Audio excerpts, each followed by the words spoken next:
Buenos días. La gracia de Dios sea para con todos vosotros. Y su Espíritu Santo abra nuestras mentes para entender su palabra. Oremos. Amante Padre Celestial, aquí está una parte de tu pueblo, esperando tu bendición, esperando tus instrucciones, esperando conocerte más. Te suplico, Padre, que perdone nuestros pecados, para que nuestro mente, nuestra alma, nuestro cuerpo esté dispuesto a recibir la unción del Espíritu Santo, para que podamos entender tu palabra. Estate con nosotros, en tu presencia estamos y queremos sentir tu voz hablándonos. En el nombre de Jesús. Amén. Es cierto lo que dice Hazel. Fue una de las alumnas más aprovechadas mientras estuvo en el departamento de niños de la iglesia de Gasco. La vi crecer, la vi prepararse, la vi aceptar las enseñanzas de Cristo y la he visto ser lo que ella es hoy, una hija de Dios. Por mucho tiempo he estado estudiando el santuario.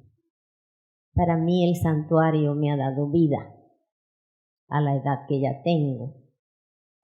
Para mí el santuario es y será un diamante con muchas caras. Cada cara refleja una doctrina de la Iglesia Adventista. Allí podemos encontrar el plan de salvación completo. Podemos encontrar la doctrina del sábado, podemos encontrar la preparación para el sábado. Todo se encuentra en el santuario. ¿Usted quiere aprender de Jesús? ¿Usted quiere ser un cristiano verdadero? Estudie el santuario. Una vez, cuando yo estaba dando clase en el departamento de primarios, ya Hazel había pasado ese departamento, vino aquí un pastor extranjero que fue pastor en Gasco. No sé si alguno de ustedes lo llegó a conocer. Se llamaba el pastor Frederick P. Ver. Él, cuando se fue o cuando se iba, me llegó a mí un manual para enseñar el santuario a los niños de primario. Lo único que había que decirle a los niños era que el santuario era Jesús. Que en el santuario todo era Jesús. La puerta era Jesús, el altar era Jesús, el lavacro era Jesús, la mesa de los panes era Jesús, el candelabro era Jesús, el arca era Jesús, todo representaba a Jesús. Eso era lo que yo tenía que enseñarle a los niños.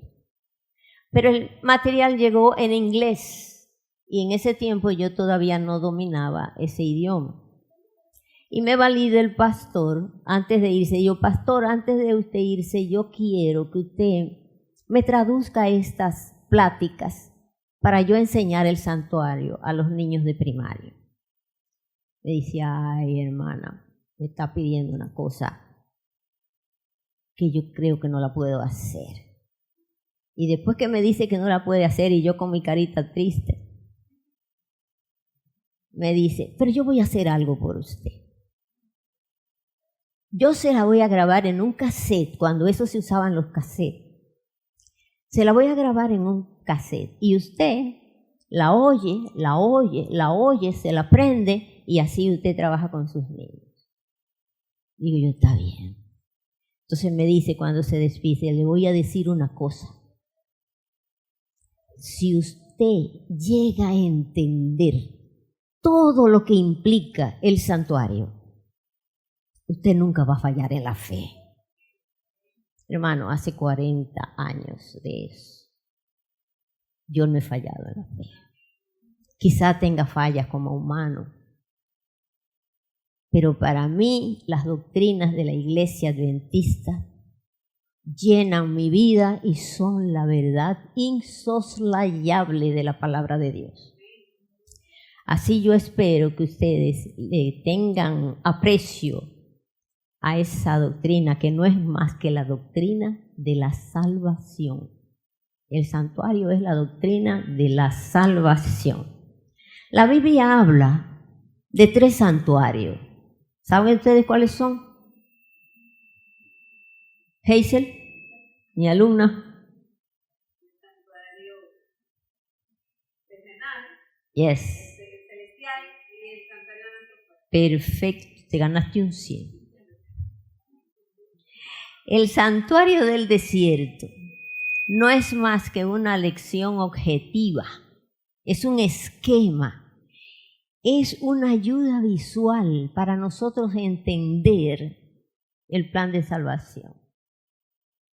El propósito del santuario es mostrarle a la humanidad cómo el Señor iba a deshacer el pecado y iba a hacer un cielo nuevo y una tierra nueva.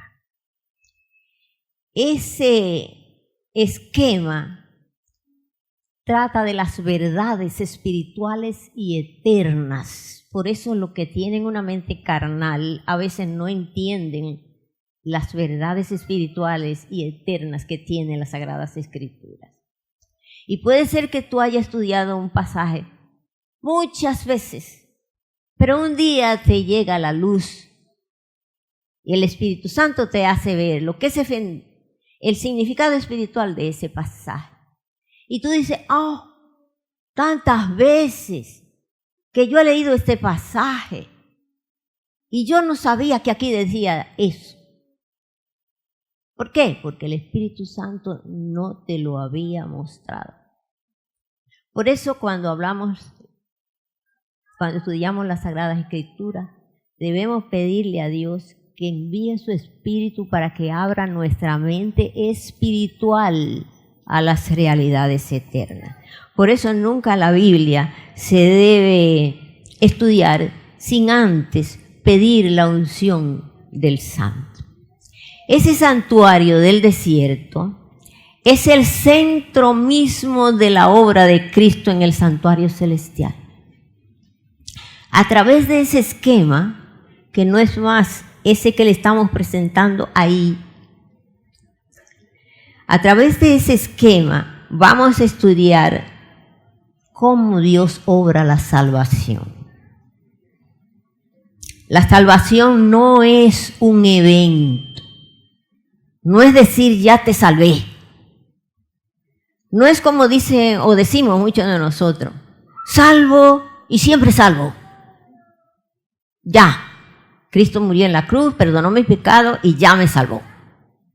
Soy salvo en Cristo y siempre salvo. Pero no es así. La salvación es un proceso que se logra paso a paso. Es un proceso que consta de 7 pasos. 7 pasos significa plenitud. Y al último, Jesús entonces salva. Pero ¿le gustaría saber cuáles son esos 7 pasos? ¿Verdad que sí? Todos queremos saber cómo somos salvos. ¿Verdad que sí? Entonces, los 7 pasos se ilustran ahí, en el santuario. Ustedes los van a ver durante la plática que le voy a hacer. Alguien llamó al santuario, un nombre muy lindo, la casa del Mesías. ¿Verdad que es bonito pensar en el santuario como la casa del Mesías? ¿Verdad que sí? El primer paso, porque en cada paso Jesús hace algo. Jesús no da el paso y se queda. Él hace algo porque Él tiene que seguir caminando hasta lograr la salvación. El primer paso que Él da es descender al campamento de los pecadores. ¿Quiénes eran los que estaban alrededor del santuario? pecadores. Todos. ¿Había alguno que no era pecador? Todos. La Biblia dice que todos hemos pecado y estamos destituidos de la gracia de Dios. No hay justo ni uno. ¿Cuál era nuestra condición? Condenación, perdición. Sin Jesús estábamos sin vida. Dios vio eso. Y en el concilio del cielo, antes de que el hombre fuera creado, se dictó quién vendría a socorrer al hombre si pecaba. Y a quien le indicó fue uno igual a Dios. Y ese igual a Dios era su Hijo. Vamos a buscar Juan 1:14 para ver esta veracidad que le estoy diciendo. El primer paso que da Jesús para la salvación es venir al campamento de los pecadores. Venir a auxiliar al hombre y tomar el lugar del hombre para que el hombre no pereciera eternamente. ¿No es eso una bendición? Juan 1:14, yo no quiero que esto sea un sermón, quiero que sea una escuela. Y por eso voy a dar algunas citas para que ustedes comprendan mejor lo que yo les estoy explicando. Juan 1:14, ¿alguien quiere leerlo? Y aquel Verbo fue hecho carne y habitó entre nosotros, y vimos su gloria, gloria como la del unigénito del Padre, lleno de gracia y de verdad. ¿Qué hizo? ¿Cuál fue el primer paso que dio Jesús para rescatar al hombre? Venir a morar con el pecador, habitar con el pecador, enseñarles, consolarles, enseñarles cómo vivir una vida santa, enseñarles cómo guardar el sábado. Por eso cada sábado dice que su costumbre era ir a la sinagoga. ¿A qué? A estudiar la palabra. ¿Qué hacemos nosotros? ¿Qué hacemos nosotros? ¿Venimos los sábados a estudiar la palabra? Claro que sí. Entonces, ¿estamos siguiendo a Jesús con eso? Sí. Estamos siguiendo el paso que Jesús da en el santuario para nuestra salvación. Dice que el Verbo se hizo carne. ¿Cómo se hizo carne el Verbo de Dios? ¿Cómo se hizo cargo el infinito para venir a la tierra, a padecer, a tomar mi lugar, a sufrir, a ser vejado, a ser maltratado, a ser golpeado, despreciado? Lo que yo merecía, Él vino a tomarlo. En el santuario comienza en el campamento donde viven los pecadores. ¿Y saben ustedes cuánto tiempo duró ahí Jesús? En el campamento. No en ese. Acuérdense que esa es una sombra. En el santuario de los israelitas. Al campamento de los israelitas. Pero aún así, en ese que es un esquema, Él se manifestaba cada día por medio de la Shekinah en el arca. La presencia de Dios estaba ahí, en ese santuario, aunque era una sombra. Vivió por 33 años. ¿Qué hizo Él en esos 33 años? Vivió su vida en la tierra por 33 años, joven, como lo era joven el corderito que se sacrificaba en el altar del sacrificio, sin mancha, ni arruga, ni ningún defecto, enseñando, alimentando a las multitudes, trabajando por ello y enseñarle cómo vivir una vida santa. 33 años. ¿Y a qué vino Jesús al campamento de los pecadores si todos estaban perdidos? Él vino a tejer un manto. Vino a tejer un manto de justicia perfecta. ¿Con qué cubrir las exigencias de la ley de Dios? La ley de Dios exigía la muerte del pecador porque era transgresor. Y todos ustedes saben que la paga del pecado es muerte y que el pecado es transgresión de la ley y que todos estábamos perdidos. Él vino a hacer un manto de justicia perfecta para cubrir al pecador, para que el pecador no pudiera medir. Para que el pecador no pudiera medir. ¿No es eso una bendición, hermanos? Yo no puedo, yo soy barro, no me puedo salvar a mí mismo y alguien me cubre, yo te voy a salvar. Vino a tejer ese manto de justicia por medio de una vida perfecta, obediente a la ley de Dios.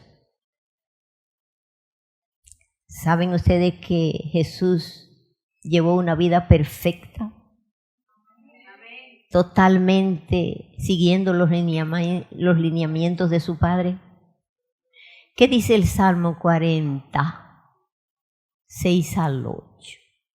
Vamos a buscarlo.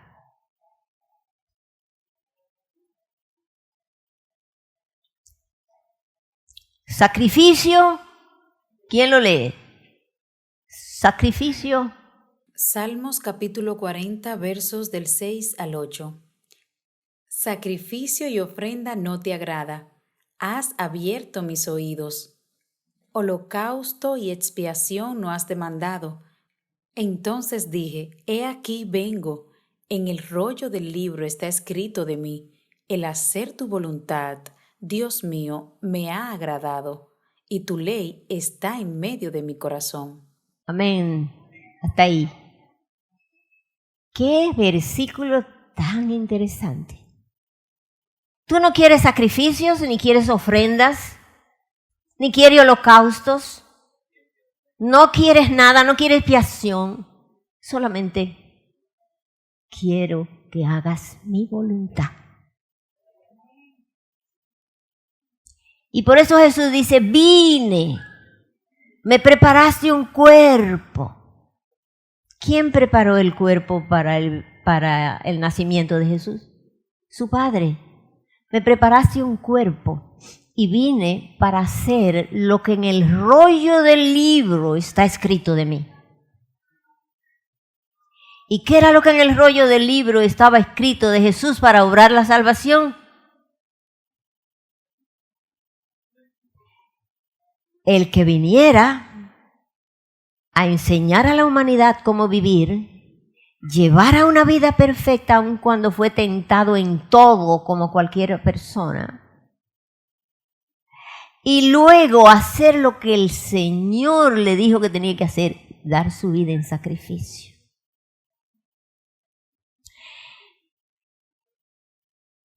La ley de Dios requiere absoluta protección. Ella no admite ningún defecto en la persona.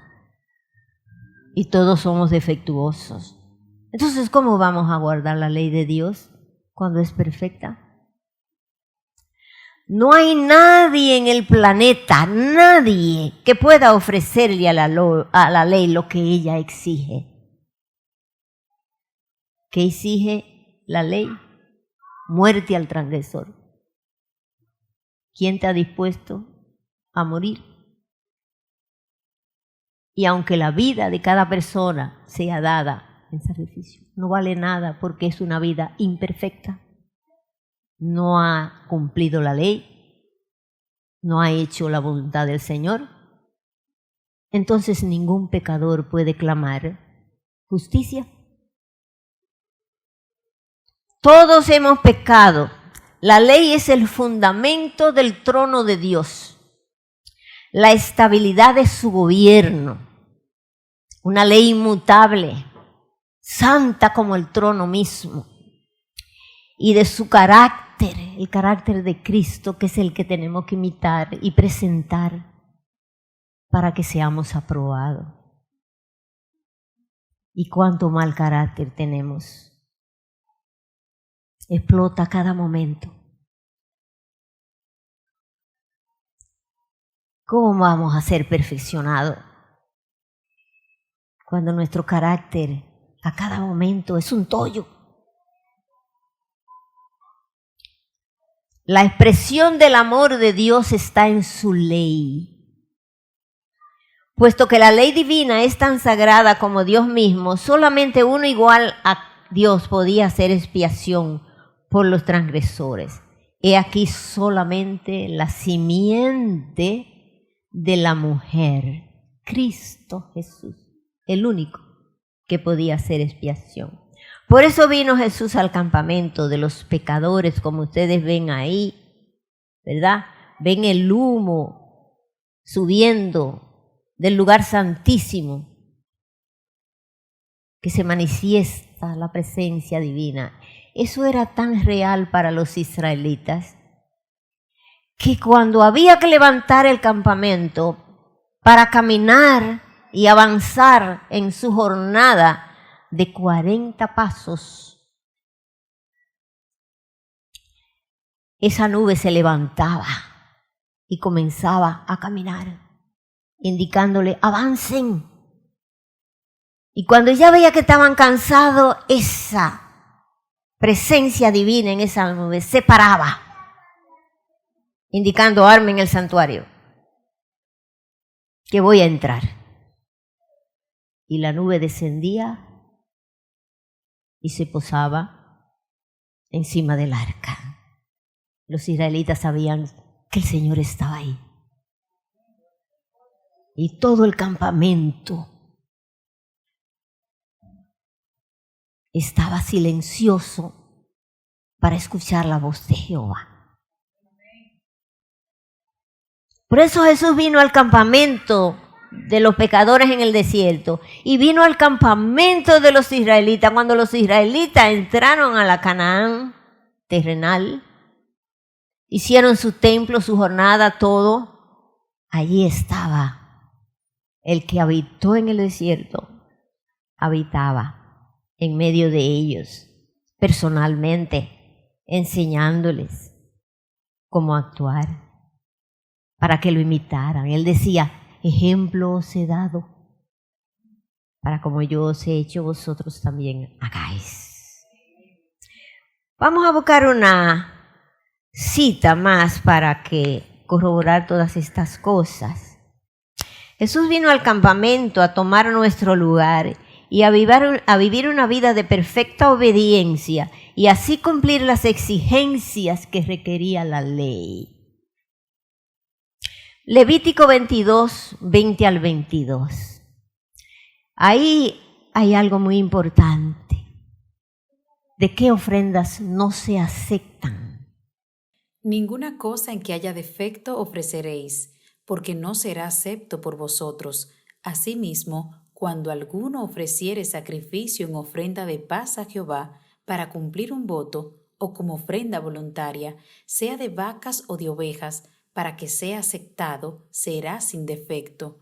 Ciego, perniquebrado, mutilado, verrugoso, sarnoso o roñoso, no ofreceréis estos a Jehová, ni de ellos pondréis ofrenda encendida sobre el altar de Jehová. ¿Qué no acepta Jehová de su pueblo? Pero defectuoso en la carne, defectuoso corazón, pensamiento. Dicen ningún sarnoso, es porque ningún sarnoso tiene salvación. Físicamente, no. Los defectos son de carácter. Los defectos son las emociones. Los defectos son nuestro pensar. Ningún animal, ninguna persona que tenga defectos puede decir que agrada a Jehová. Ahora, si Cristo le pone el manto de justicia y usted cambia y usted se arrepiente de todos los defectos que tiene su vida, entonces Cristo le pone su manto de justicia y el Padre lo acepta.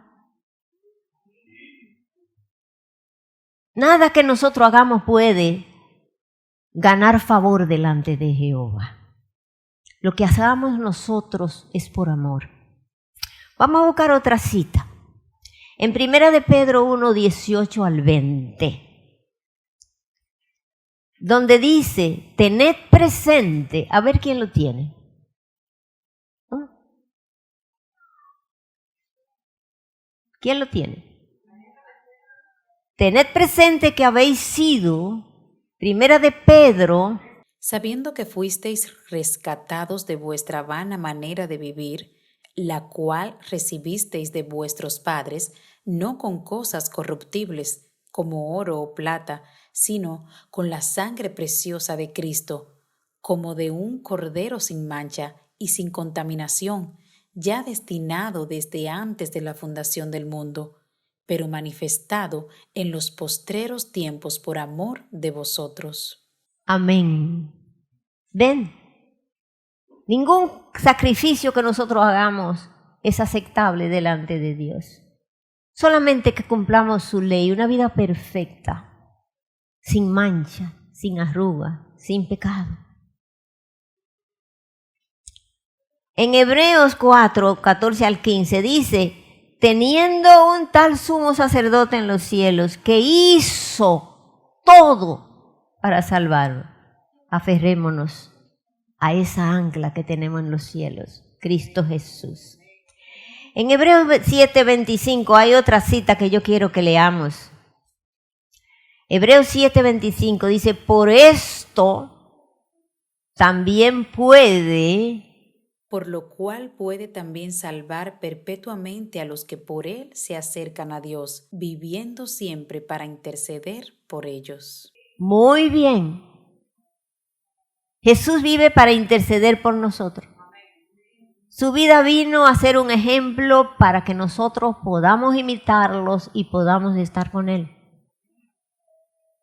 En el campamento Jesús vivió la vida que la ley exige. Pero ahora vamos a pasar dentro del campamento. El campamento está fuera de lo que es el santuario y el atrio. El santuario es una tienda, la tienda que se ve allá con el manto rojo.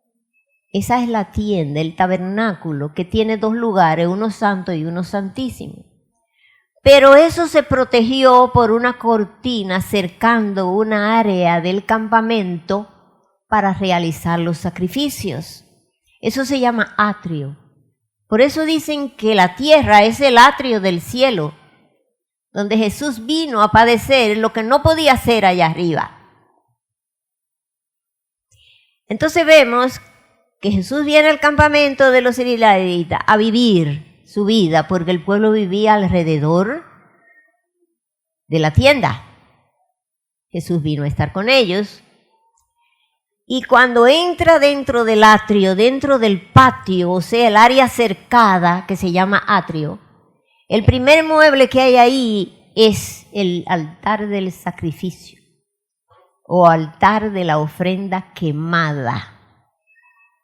Cristo ofreció su vida como holocausto. Se tostó al sol. Cuando Jesús cumple sus 33 años, enfrenta el martirio, el sacrificio, en el altar que era su cruz. Bien. En el campamento Jesús vivió la vida perfecta que la ley exige, pero en el atrio, en el altar del sacrificio, Cristo sufrió la pena de muerte que correspondía a todos los seres humanos, porque la ley nos maldice y nos condena, pero Cristo justifica y redime. ¿Entendido eso? Bien, entonces seguimos. Vamos a ver qué pasa en el atrio. ¿Qué más pasa en el atrio? Si leímos Hebreos 2:9, anoten cita para que después repasen. Hebreos 2:9. Alguien que lo pueda leer dice, sin embargo. Pero vemos a aquel que fue hecho un poco menor que los ángeles, a Jesús, coronado de gloria y de honra, a causa del padecimiento de la muerte, para que por la gracia de Dios gustase la muerte por todos. ¿Qué hace Dios Jesús? A ser hecho menor que los ángeles. Ningún ángel podía dar su vida por nosotros. Cristo fue rebajado menor que los ángeles por un poco de tiempo. ¿Para qué? Para realizar la obra que tenía que realizar aquí en la tierra. La primera fase del plan de salvación, porque el plan de salvación fue preparado para ser ejecutado en 3 etapas consecutivas. La primera etapa era que tenía que venir aquí a la tierra. ¿Para qué tenía que venir Jesús a la tierra? ¿Por qué no podía hacer su primera fase desde arriba? ¿Han pensado ustedes en eso? ¿Ah? ¿Sabe usted? Porque Jesús como divino no tenía sangre para ofrecer. No tenía sangre para ofrecer. Y sin derramamiento de sangre no hay perdón. Jesús no tenía sangre allá arriba, era divino. Por eso Dios le preparó un cuerpo para que tuviera carne y pudiera tener sangre para sostener el cuerpo y luego derramar esa sangre para cubrirnos.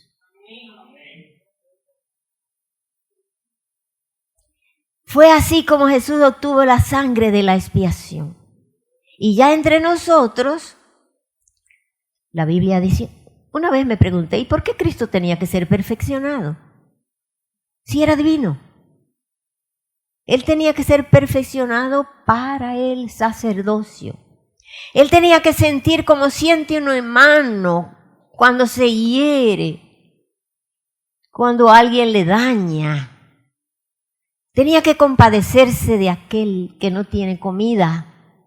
Tenía que compadecerse de todo el que necesitara algo, de todo samaritano.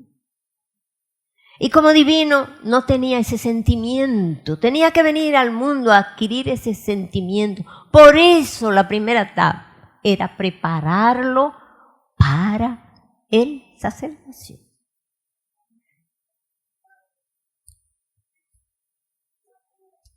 Vamos a ver otra cita. Primera de Juan 2, 1 y 2. En la cruz, Él sufrió, se enfrentó al martirio después de haber preparado el manto de justicia. Pero ¿qué dice Juan 2, 1 y 2? Hijitos míos, estas cosas os escribo para que no pequéis, y si alguno hubiere pecado, abogado tenemos para con el Padre, a Jesucristo el justo, y Él es la propiciación por nuestros pecados, y no solamente por los nuestros, sino también por los de todo el mundo. Imagínense a Juan ya viejito, de 100 y pico de años, instruyendo a los jovencitos. Hijitos míos, ¿con qué amor lo dice? No se preocupen que si ustedes han pecado, Jesús es su salvación. Está en el cielo, entró como precursor de la raza humana, el primer humano que entra al cielo. Precursor de la raza humana. Y está allí como mediador, como abogado. Si ustedes han pecado, clamen a Él. y Él lo va a perdonar. Pero hay otra cita más contundente de lo que Jesús sufrió, que está en Isaías 53, 5 y 6, cuando dice, pero Él fue herido por nuestras transgresiones, molido por nuestros pecados. ¿Qué no sufrió Jesús por nosotros? ¿Qué no sufrió?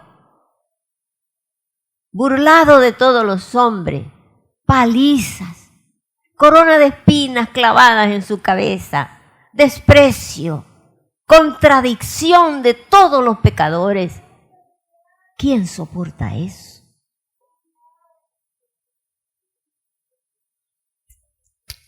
De ese paso de Jesús en la cruz, murió.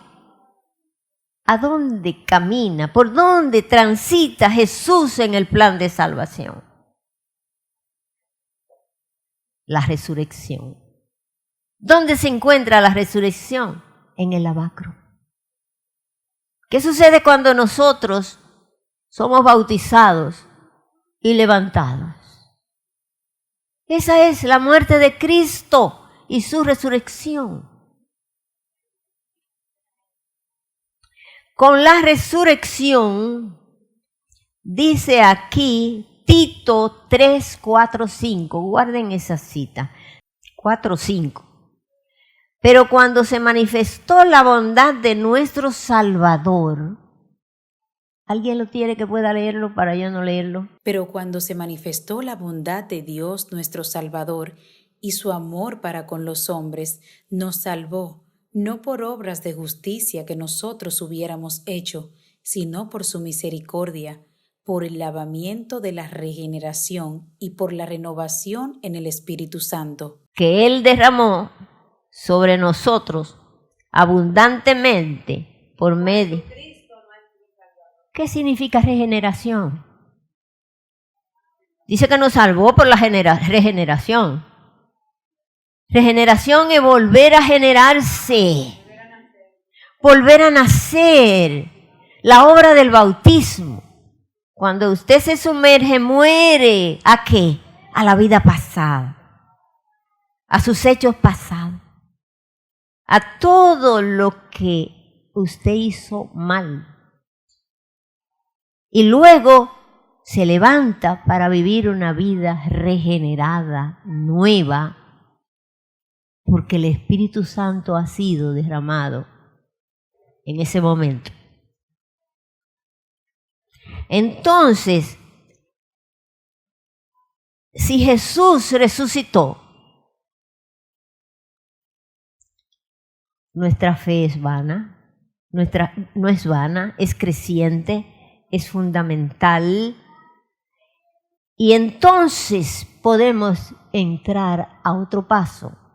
Recuerden que Cristo va caminando en su santuario. Campamento, cruz, resurrección. ¿Se quedó Cristo en la cruz? Hay muchos que lo dejan en la cruz, ¿sabían ustedes? Hay muchos que dicen, ay, no, yo no quiero saber más nada. Lo único que yo quiero saber es que Jesús murió en la cruz y que perdonó mi pecado.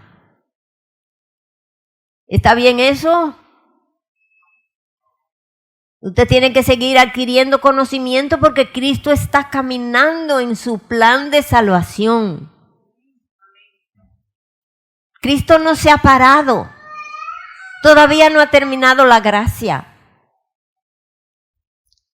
Después de la resurrección, ¿a dónde va Jesús?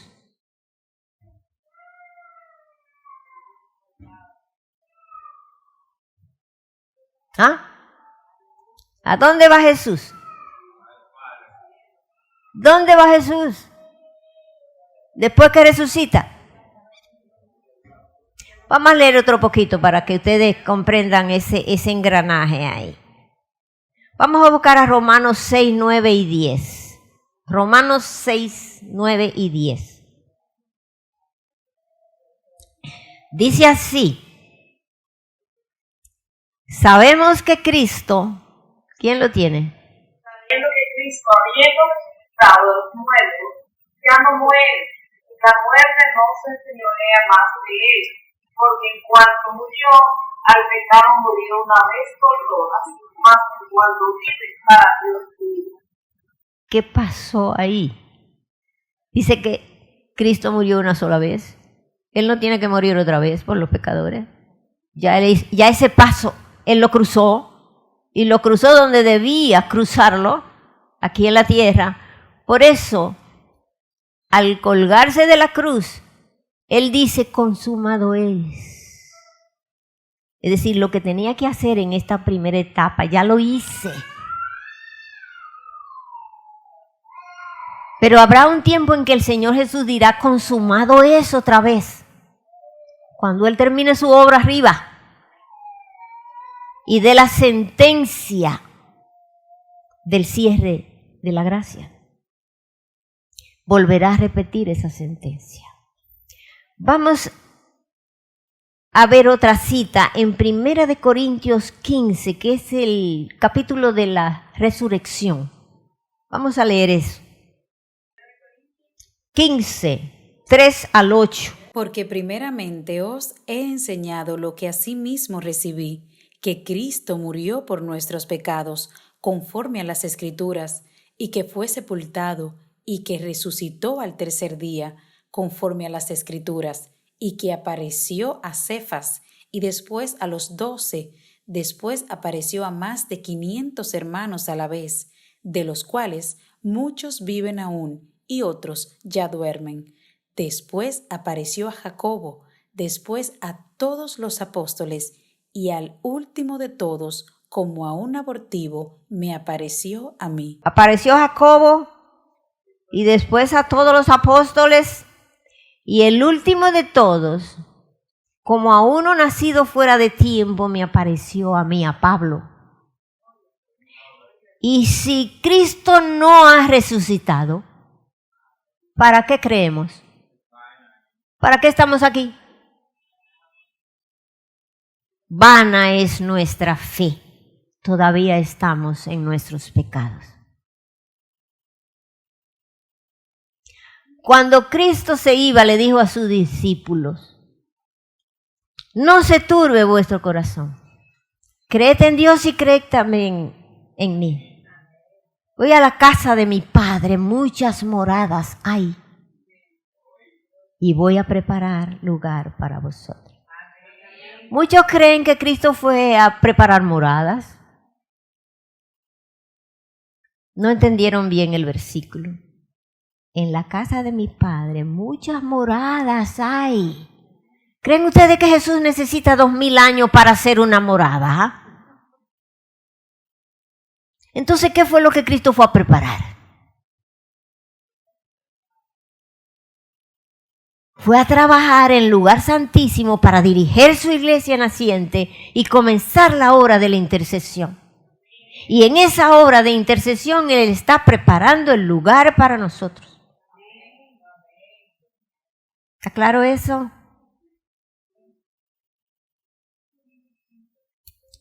Jesús resucitó porque el Padre aprobó su sacrificio. Si el Padre no hubiera aprobado el sacrificio de esa vida ejemplar, Jesús no hubiera resucitado y el mundo se hubiera perdido. Pero el Padre aprobó su sacrificio. ¿Y a dónde va Jesús ahora? Después que resucitó. Apoteósica bienvenida que le dan los ángeles. Salmo 24, 7, 10. Salmo 24 dice, alzad, oh puertas, vuestras cabezas. ¿Y entrará quién? ¿Quién iba a entrar allí? ¿Quién iba a entrar? ¿Entró de una vez Él en el santuario?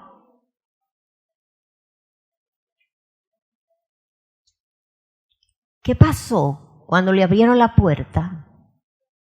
Primeramente, ¿saben ustedes cuántos días tuvo aquí en la tierra Jesús después que resucitó? 40 días.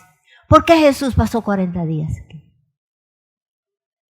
Enseñando, confirmando a los discípulos, pero aparte de eso, Jesús pasó esos 40 días aquí porque el día 50 era el día de Pentecostés y era el día en que la iglesia iba a iniciar su ministerio, aquí en la tierra. ¿Qué pasó con esos 10 días? Esos 10 días fue el ungimiento de Jesús y la preparación de Jesús para entrar a ministrar en el lugar santo. ¿Saben ustedes qué pasaje de la Biblia dice eso? El Salmo 133.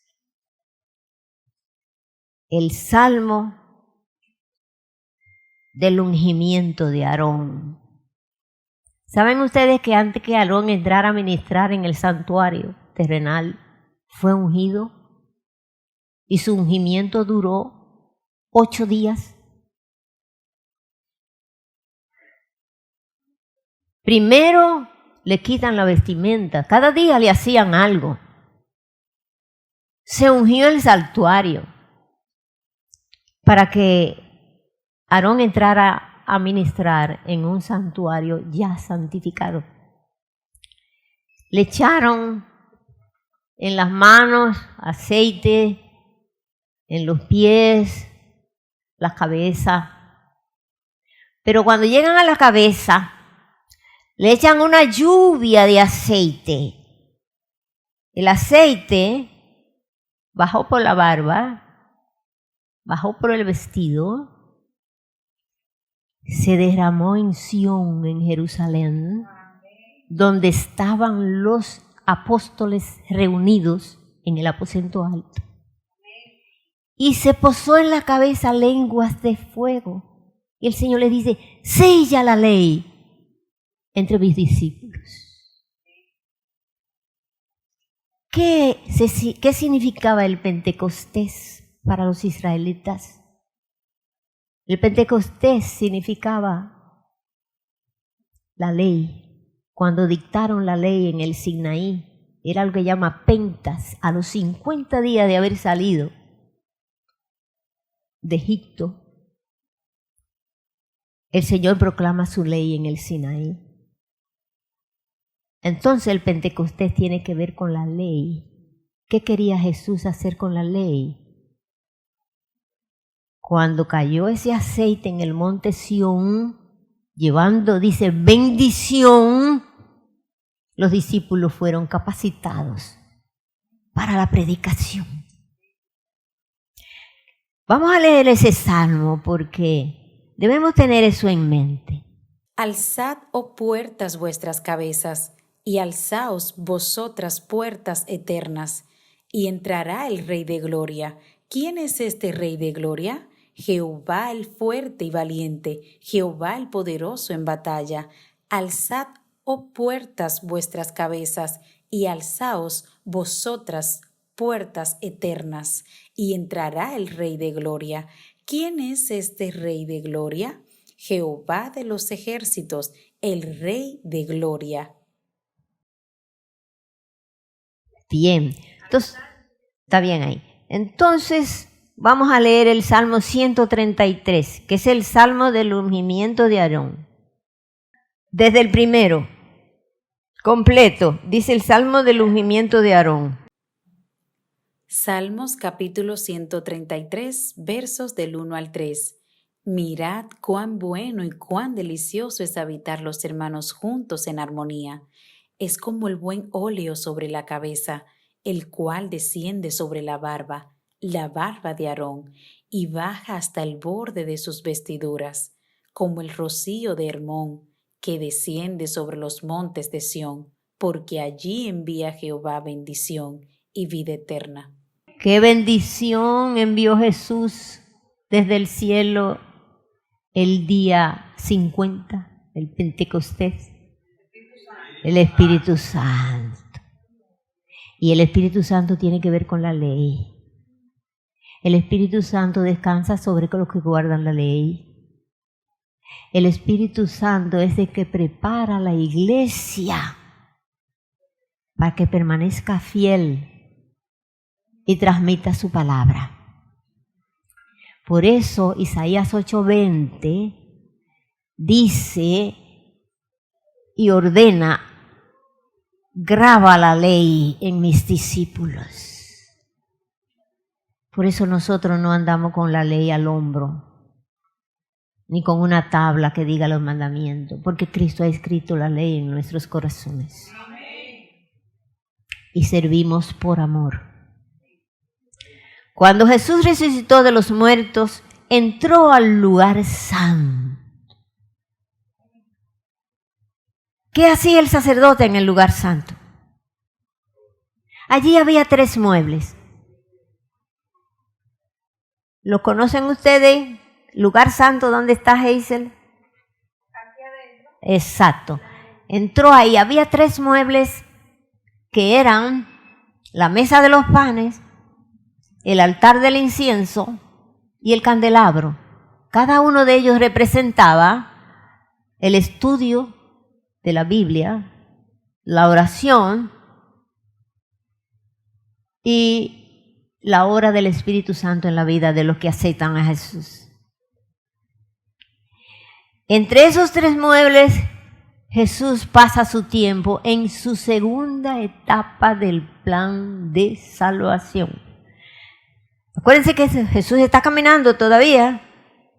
Vino al campamento y como vino al campamento, realizó su obra del campamento y luego entró al campamento otra vez para dar su vida, resucitar y entrar al lugar santo. En el lugar santo, allí es donde se imparte la justicia de Cristo. Hay 2 justicias. Una que es la justicia imputada, que es la que recibimos en el altar del sacrificio, y otra que es la justicia impartida, que es la que recibimos en el lugar santo. Cuando Él está en el lugar santo, Él observa a su pueblo que estudia su palabra, estudia su comando, sus mandatos, y ve cómo su pueblo, por medio de la oración, se aferra de Él, pidiendo el perdón y pidiendo que lo cubra con ese manto de justicia que Él tejió en el campamento. Y luego trabaja a través del Espíritu Santo moviendo a las personas para que se arrepientan. Es interesante saber que tan pronto los discípulos recibieron el Espíritu Santo, comenzaron a predicar y la gente creía que era que estaban borrachos. Pero en ese primer discurso de Pedro, Pedro dijo lo que había pasado. ¿Y qué fue lo que ordenó a la gente cuando él dice: ese Jesús que ustedes mataron, que ustedes crucificaron, ese Jesús el Señor lo ha entronizado como Dios y Salvador a su lado, en su trono, en el cielo? Y la gente se conmovió tanto que lo único que le dijo: Pedro, ¿y qué vamos a hacer ahora? Ahora yo le digo, ¿qué vamos a hacer ahora después que conocemos estas cosas? ¿Seguir igualitos? ¿O haremos un esfuerzo para avanzar en nuestra preparación para el cielo? Pedro le dijo: arrepentíos y bautícese cada uno de vosotros para que sean perdonados vuestros pecados y vengan del Señor tiempos de refrigerio. Jesús intercede por todos los seres humanos como mediador y como abogado para aquellos que se arrepienten de sus malas obras. El Señor recibe sus peticiones, carga con los pecados y el penitente queda justificado, pero el santuario queda contaminado. ¿Por qué quedan contaminados cuando Jesús justifica a los pecadores? Por los pecados que Jesús ha llevado allí. Están registrados allí en los libros de memoria. Y los que han confesado sus pecados que han muerto en el libro de la vida. Nosotros estamos esperando todavía porque nosotros podemos echar para atrás. Hebreos 7:25 tiene una sentencia aquí. Hebreos 7:25 dice, por esto también puede salvar por completo a los que por medio de él se acercan a Dios,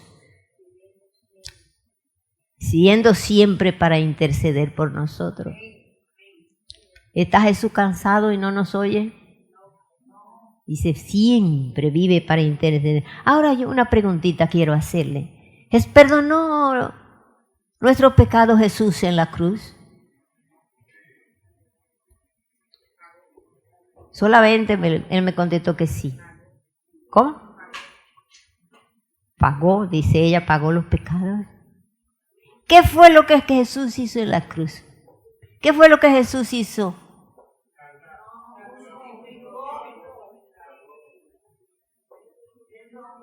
Veo como que no están de acuerdo. ¿Qué fue lo que hizo? Jesús no perdonó pecado en la cruz. Jesús no. ¿Era Jesús sacerdote para perdonar pecado? ¿Murió Jesús como sacerdote? Entonces, ¿cómo va a perdonar pecado en la cruz?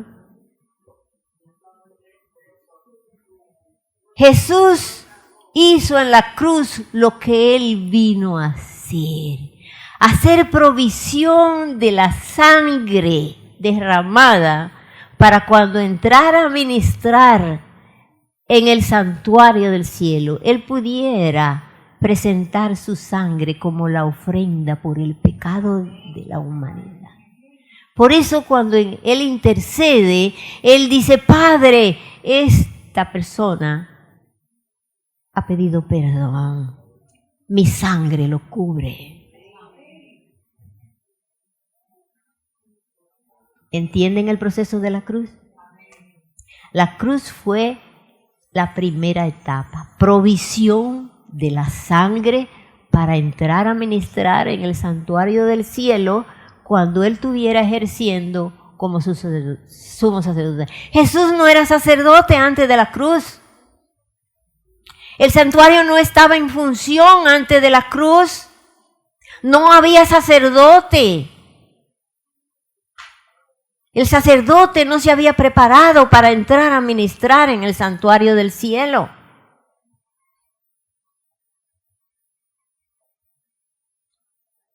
¿Quién me contradice eso? Nadie, ¿verdad? Porque es la realidad. Jesús actuó antes de la cruz a través de los profetas, de los ángeles y apareciéndose a sí mismo a muchas personas. No como sacerdote, sino como interesado en salvar a la humanidad y dirigiendo la humanidad hasta que el calendario del cielo dictara la hora de venir a la tierra. Porque todo en el cielo tiene su tiempo y su horario y su día. ¿Estamos claros ahí? Dice ahora,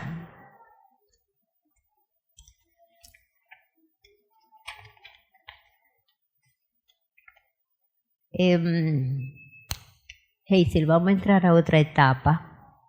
Bueno, aquí tenemos el santuario por dentro. Esa es la maqueta del santuario, ¿ves?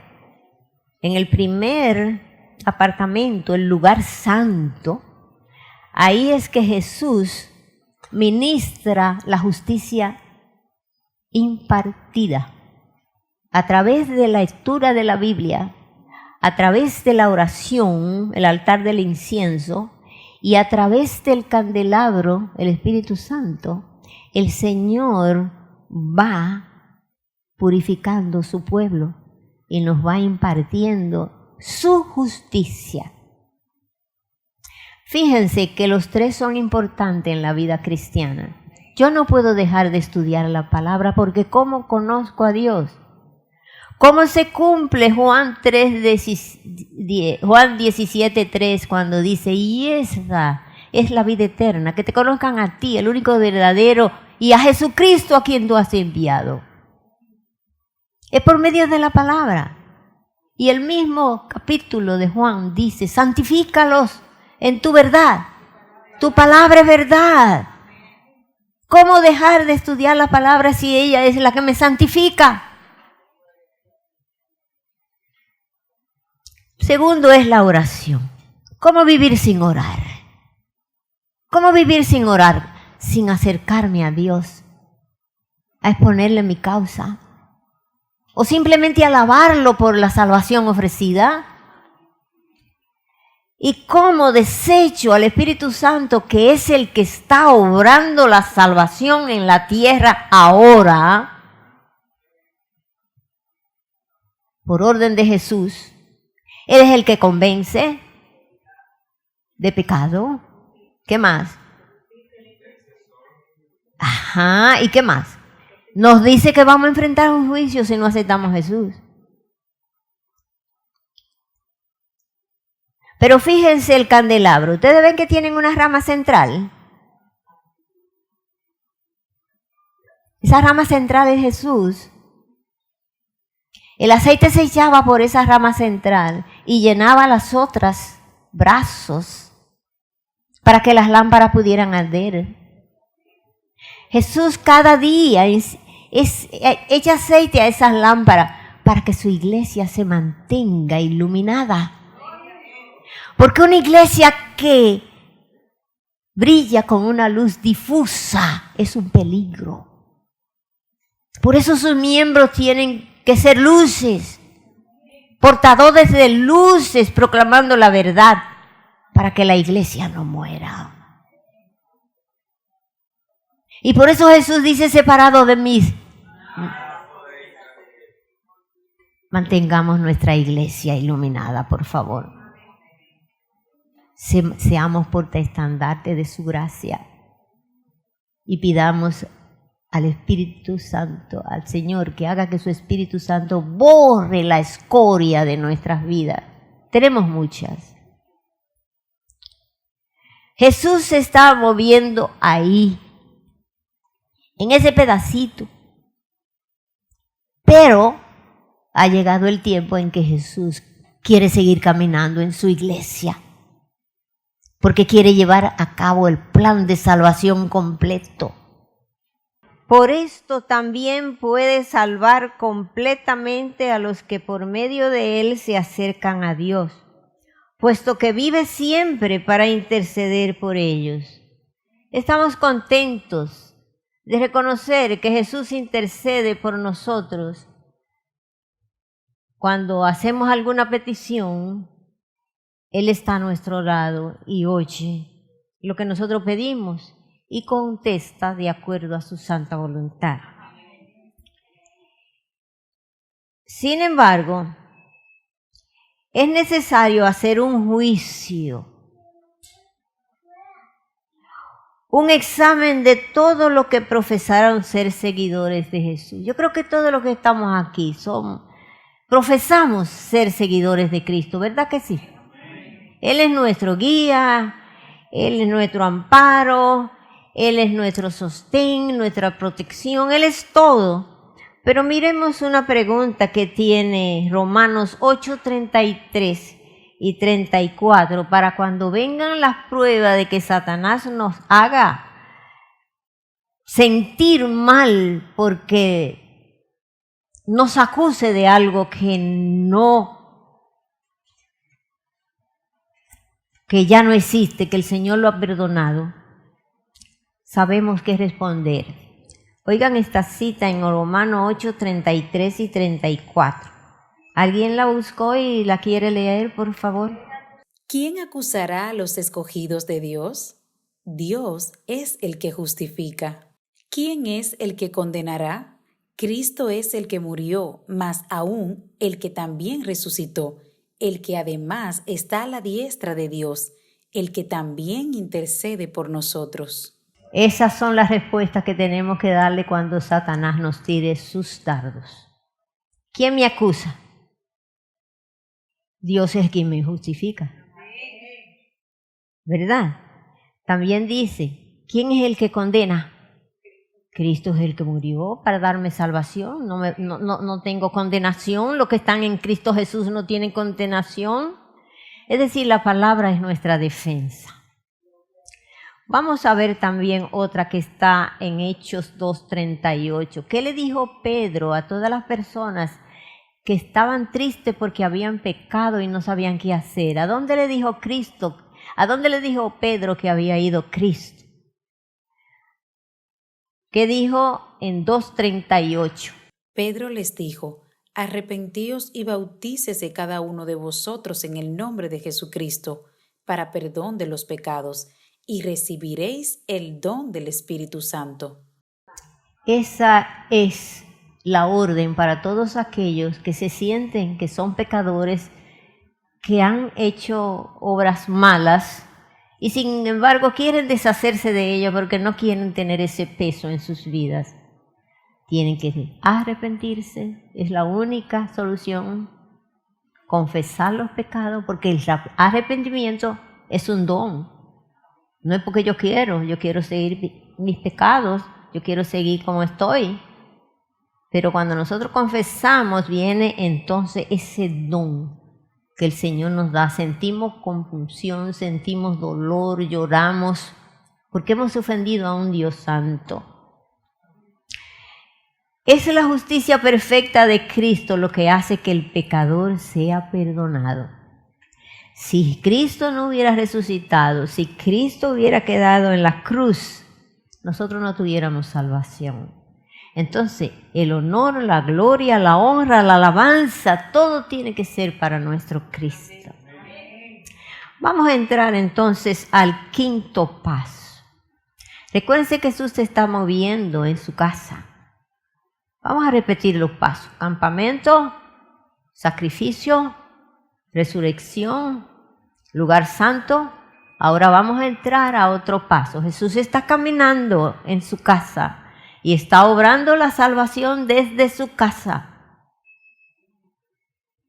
Vamos a ver qué nos dice Daniel 8:14, una cita muy bien conocida.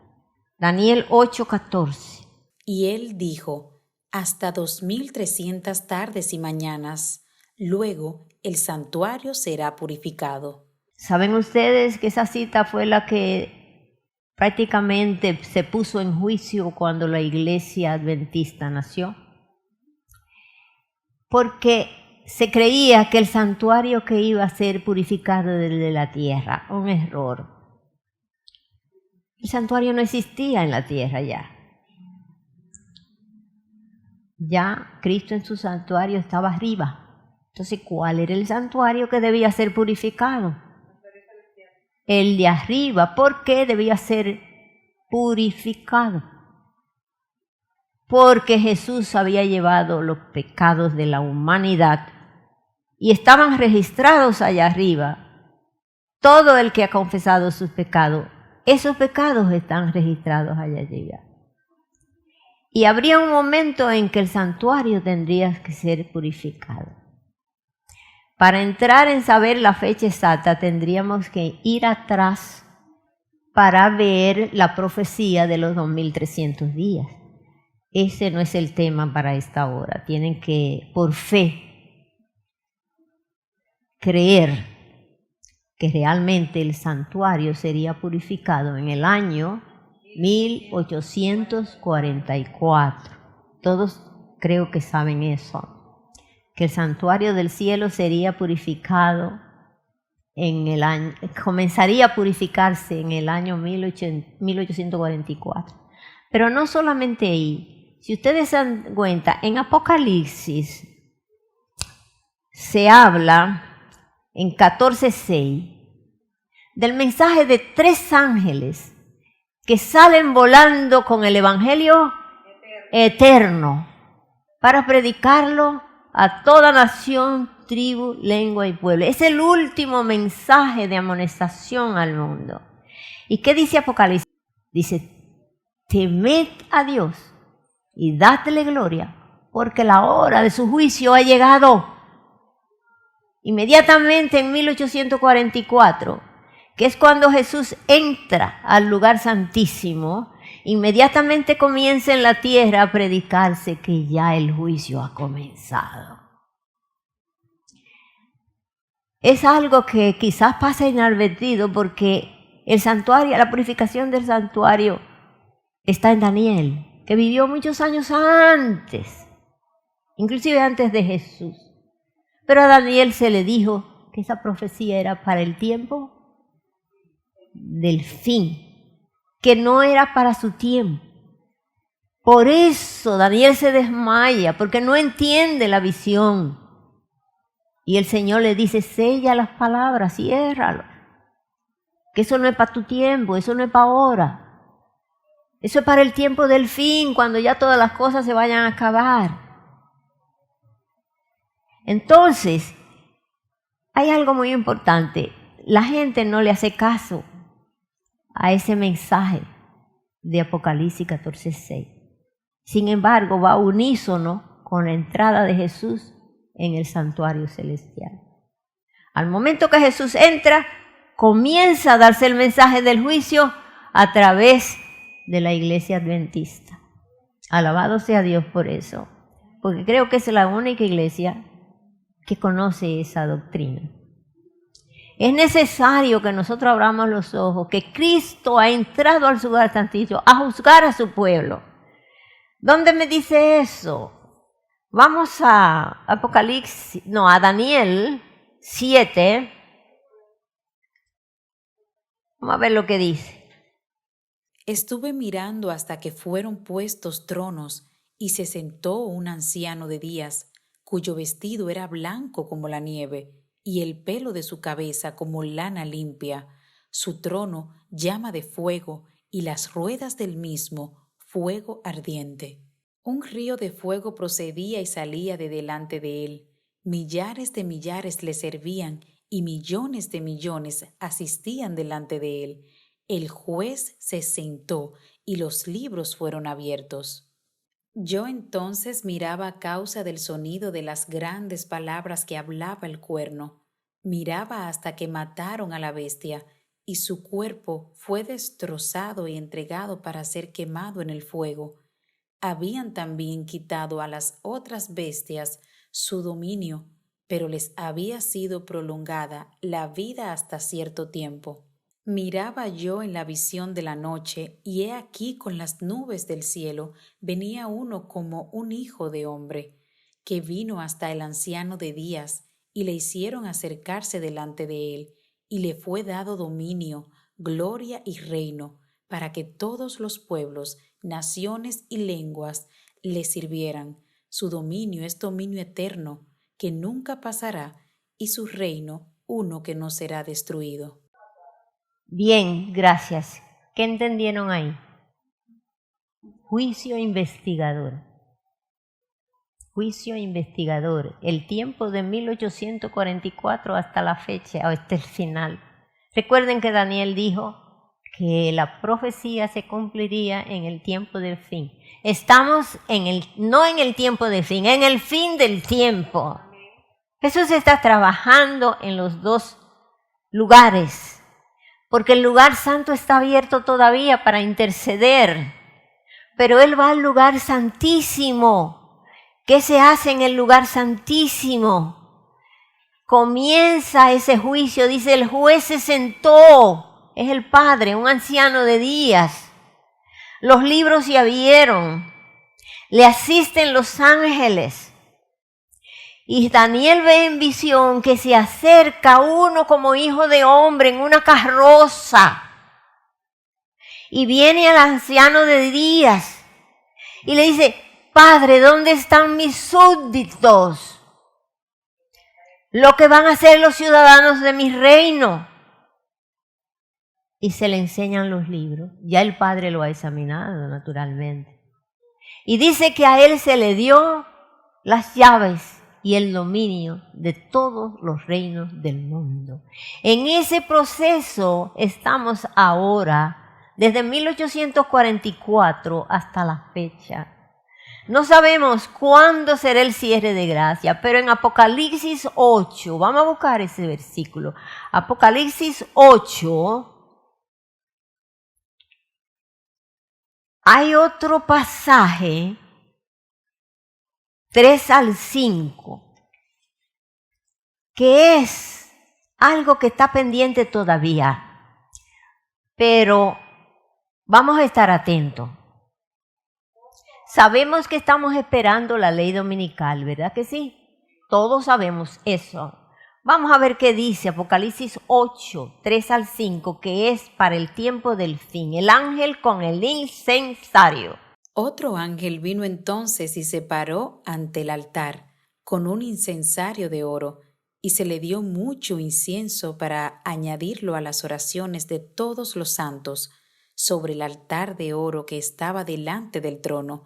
Y de la mano del ángel subió a la presencia de Dios el humo del incienso con las oraciones de los santos, y el ángel tomó el incensario y lo llenó del fuego del altar y lo arrojó a la tierra, y hubo truenos y voces y relámpagos y un terremoto. ¿Qué significa eso? Cierre de la gracia. ¿Quién es el ángel que tiene el incensario? ¿Quién es el único que tiene derecho para coger el incensario y incensar? Entonces, ¿quién es que está delante del altar? Cristo, con su incensario. Y dice que se le dio mucho incienso. Y todas las oraciones que estaban pendientes, que estaban en el incensario, porque las oraciones de los mortales van al incensario de Cristo, y Él le echa de su justicia para que el Padre pueda contestar esas oraciones. Y dice que después de incensar, el incensario lo llena de mucho incienso. ¿Y qué hace? Lo lanza a la tierra. Indica cese de la intercesión. No más intercesión. Cierre de la gracia. ¿Cuándo sucederá eso? Después de la ley dominical. Habrá un poquito de gracia para esas oraciones que no han sido contestadas, y si el Señor ve la insistencia y el que debe contestarla, en ese momento serán contestadas. La tira a la tierra y se cesa la intercesión. Hermanos, yo quiero leerle, ustedes me permiten leer un párrafo del espíritu de profecía. ¿Ustedes creen en el espíritu de profecía? Ok. Dice aquí, el examen de los libros es para saber quiénes son dignos de entrar al cielo. Es bueno porque ahí se separará el trigo de la cizaña. Por eso en sus parábolas Jesús decía, dejen que la cizaña crezca con el trigo. No vaya a ser que al desprender la cizaña también se desprenda el trigo. Todo el que profesa ser creyente de Jesús, su caso es examinado. Hay trigo y cizaña.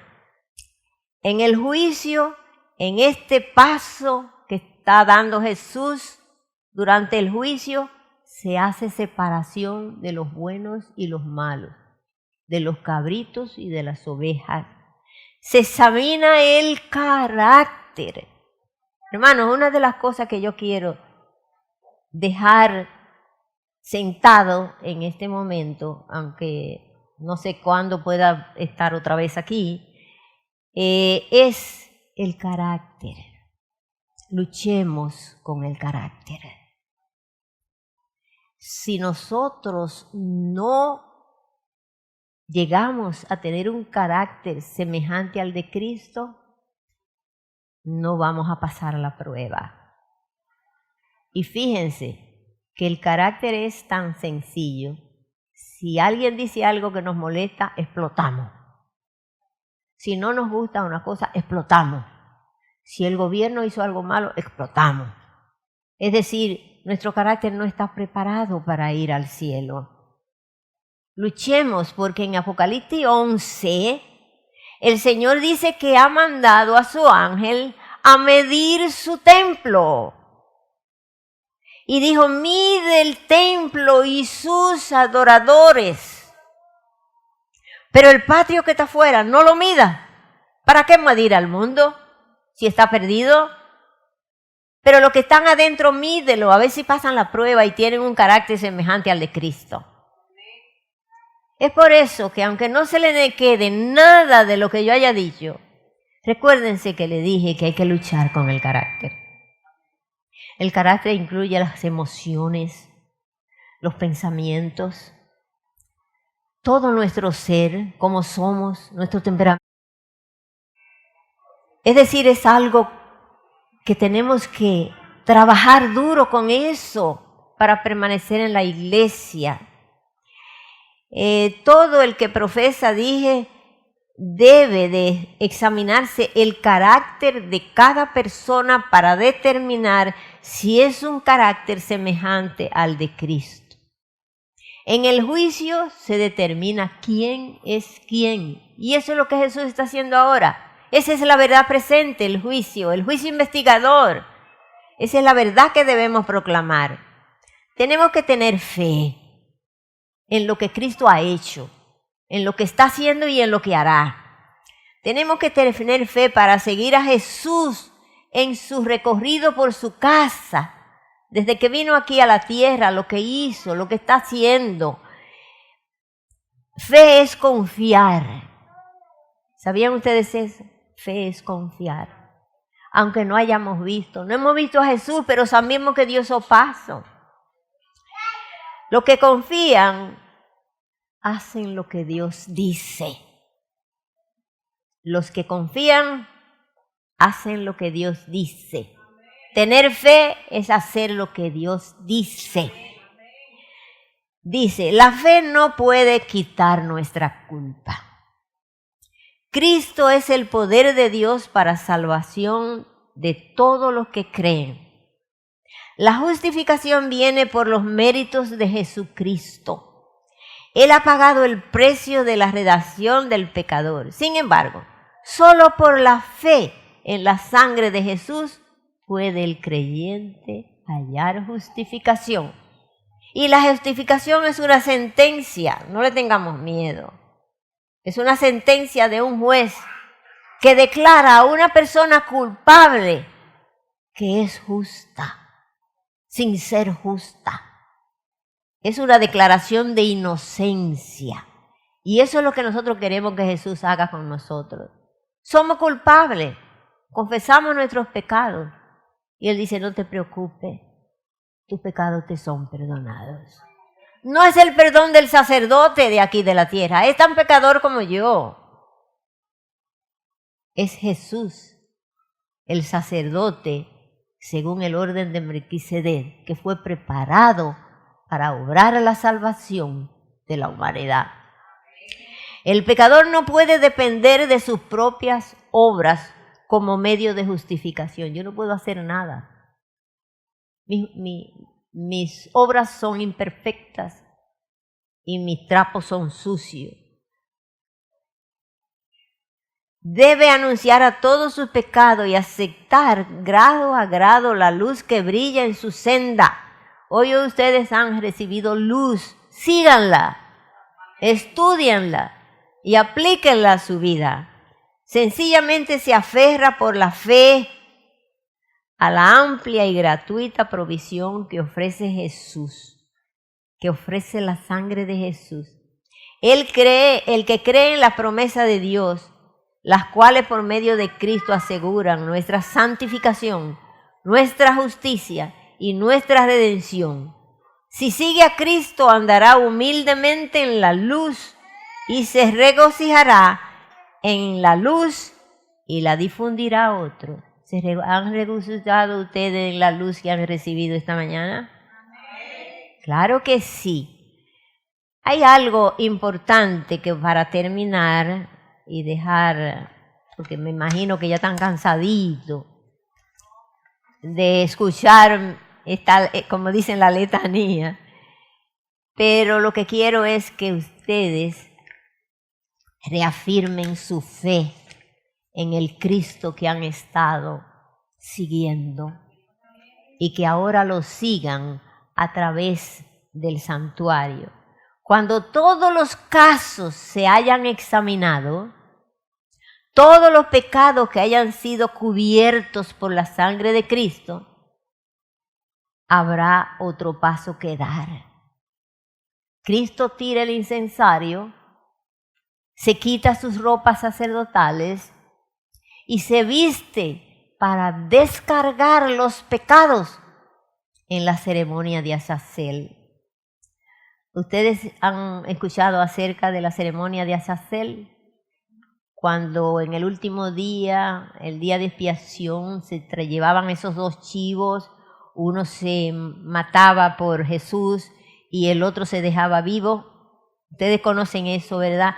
Entonces, después del cese de la gracia, después que Jesús tira el incensario a la tierra, Él sale para poner todos los pecados que han sido confesados y perdonados en la cabeza del chivo que queda vivo, que es Azazel, o sea, Satanás. Y ese chivo es llevado a una tierra solitaria donde no esté habitada para dejarle ahí durante todo un milenio encadenado, no con una cadena de hierro, sino con una cadena de circunstancias hasta que llegue su día. Esa cadena de circunstancias es que los santos se han ido al cielo, los pecadores están muertos y no tiene a quien engañar. Está atado hasta que Jesús vuelva a su campamento, que es el séptimo acá. Cuando vuelve a su campamento, ¿cómo lo hace?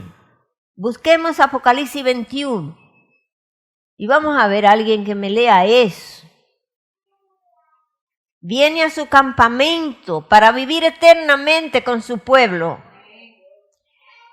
Sí, he aquí el tabernáculo de Dios con los hombres. Vamos a ver quién tiene Apocalipsis 21.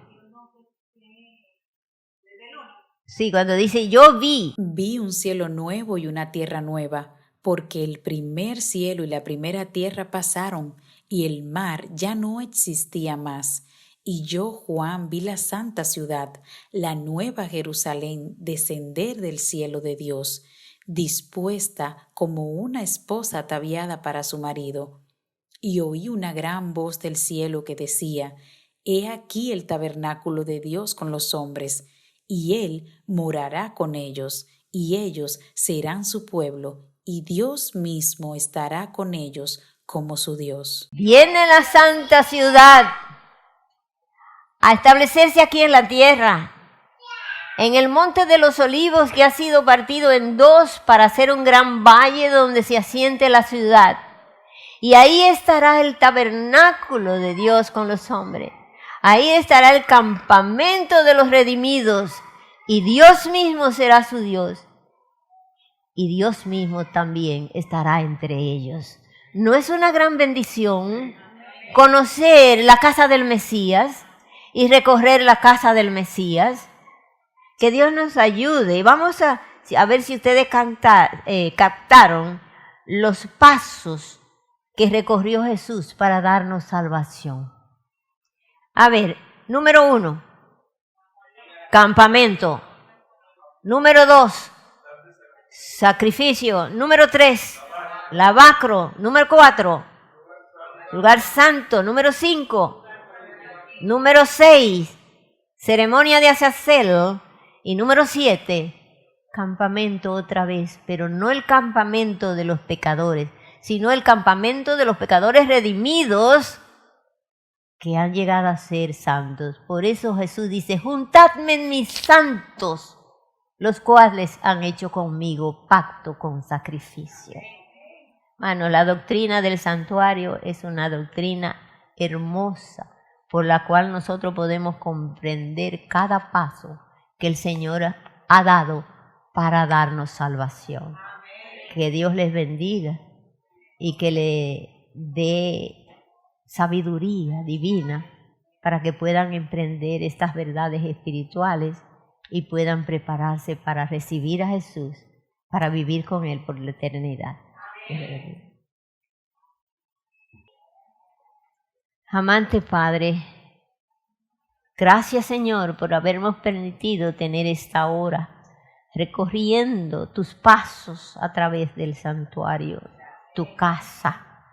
Gracias por la luz revelada a través de las Sagradas Escrituras y a través de los que escribieron para que nosotros hoy podamos entender, aunque a medias, tus verdades y podamos prepararnos para recibirte en gloria cuando tú regreses. Señor, ilumina el camino de los que andan en tinieblas.